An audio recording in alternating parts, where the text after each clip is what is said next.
Alright, welcome again to Life Talks Live. My name is Eid Almujaibel, and I'd like to thank each and every one of you guys from the bottom of my heart for all the love and support you guys have been showing us at Life Talks Live for the past couple of weeks. I really can't believe that we're already on our 4th week of Life Talks Live. Our topic today is entrepreneurship. If you heard my fellow coaches Faisal and Shadden speak in the past couple of days, they spoke beautifully about entrepreneurship and what it really is. As I was preparing for this talk, it was really interesting for me to actually really get to know what is being an entrepreneur and the definition of entrepreneurship. You see, I think in the past 10 years, entrepreneurship changed completely with the social media movement and the internet. So what is really entrepreneurship? Is it when you own a business? Or is it when you solve a problem in the world? Or is it when you are able to manage a company? You see, entrepreneurship is a very subjective topic. But what comes to your mind as soon as you think of entrepreneurs? Sir Richard Branson, Steve Jobs, Walt Disney, Oprah, Bill Gates. You see, these are all amazing entrepreneurs. But the person I want to talk to you guys today about is somebody that I could really relate to. And probably you can if your goal is to be an entrepreneur. Really think about it. You see, in the last 10 years, we have tools that we could use as people to succeed as entrepreneurs, which are the social media and the internet. And this guy is amazing. In fact, this guy's product is so good and so popular that me and you are actually using it right now. Yes, I'm talking about the founder of Facebook, Mark Zuckerberg. You see, this guy is very, very interesting when it comes to entrepreneurs because I read so many biographies of entrepreneurs and most of them come with poor parents, broken relationships, broken families, lived on the streets. But this guy was completely normal. He was born in New York. Since he was a kid, he was interested in psychology, and he was interested in computers, he was interested in social interactions. So when he entered university, he decided to study science, computer science, and psychology. And what he learned in the psychology class really blew his mind. The amount of areas in the brains that are connected and that are responsible for social interactions. So he created a website called Course Match, which was simply a platform for students to go and choose a course that was appropriate for their degree. And they could also see other people's profiles and the students and see which courses they were taking. And what he noticed is that people used to browse this website for hours, just interested in other people's profiles, seeing which courses they took. That's when he had the aha moment. That's when he was curious. That's when he got the light bulb.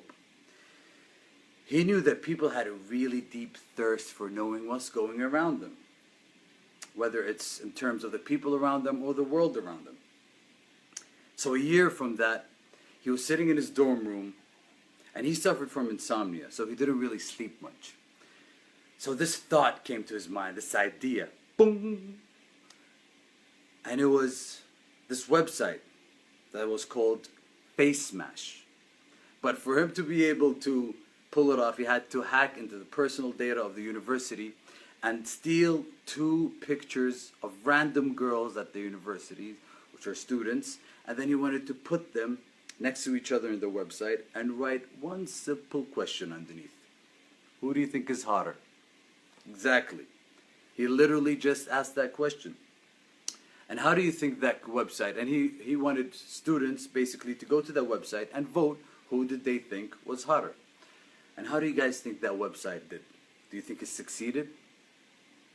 Well, after a month, it literally crashed. But guess why it crashed? Because of the traffic. It attracted so many people, but literally it exceeded its limits, so the system literally went down. Alright, so Mark really knew he was onto something here. A year from that, in his dorm room at Harvard University, that's when he literally launched his first version of Facebook. And at first, when he created Facebook, he created it for Harvard University and for his friends to use. Not knowing that 1 year from there, it exceeded more than 1 million users. And then he had to leave university to actually focus full-time on his business. And in 2 years from that, he got the biggest offer he could ever get. And he had to make the biggest decision in his life. After his users exceeded 50 million users, within 2 years, all the big companies started to get interested. They approached him, and one company offered him $1 billion. $1 billion for a company that he created 2 years ago. You see, think about it. All the entrepreneurs out there, if you're an entrepreneur and you started a company, think about if your net worth or your company will be worth $1 billion by the first 2 years. Mark really struggled with this decision, but within 2 or 3 weeks, he came to a conclusion and he declined. And now, today, at this exact year, Mark's net worth is worth $53.7 billion. Let me say that again. $53.7 billion. And this guy's only 33. You see why I really wanted to mention this story to you guys is because Mark is one of those guys that all of us can relate to nowadays. And if you think of all the ancient and the legends when it comes to entrepreneurs, they all use different methods, different techniques, different skills.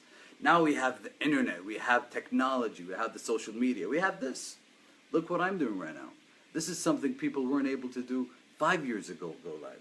So this is a really, really great time for you to take advantage of it. Remember last week, sorry guys, when I talked about passion, and I said that it's a multiple streams of curiosity intersecting in the middle. Well, what was Mark curious about? He was curious about humans' minds. He was curious about social relationships. He was curious about computers. He was curious about coding. So all of those things, they intersected in the middle, and that place in the middle was Facebook. You see, there's a quote that really resonated with me. In the past couple of months I read it, and I've been training and I've been doing some workshops lately, so this quote really landed well with me. It says, if you want to learn something, teach it. And this week, honestly, before doing my research and prepping for this speech, I didn't really know much about entrepreneurship. I didn't know how to really approach this topic. But after doing so much research or reading so many biographies, literally, till this morning, I did not have no idea what I was going to talk about. But I'd like you really to take this example personally. One of my goals for this year is to actually be a full-time entrepreneur by December. I'm telling you guys this and announcing this so you guys can hold me accountable and witness my whole journey, hopefully through Life Talks Live. So hopefully that this talk today with you guys and my time with you guys today, you guys benefited and got some clarity and got some direction on where you'd like to go in life and as an entrepreneur or as somebody who owns a company. Thank you so much for tuning in with me today. If you guys have any questions regarding today's topic or Life Talks Live in general, please shoot us a message on Facebook, Instagram, Twitter, or visit our website on lifetalkslive.com. Thank you so much. We're so blessed to have you guys. We love all the support you guys are giving us. Stay blessed and stay awesome, guys.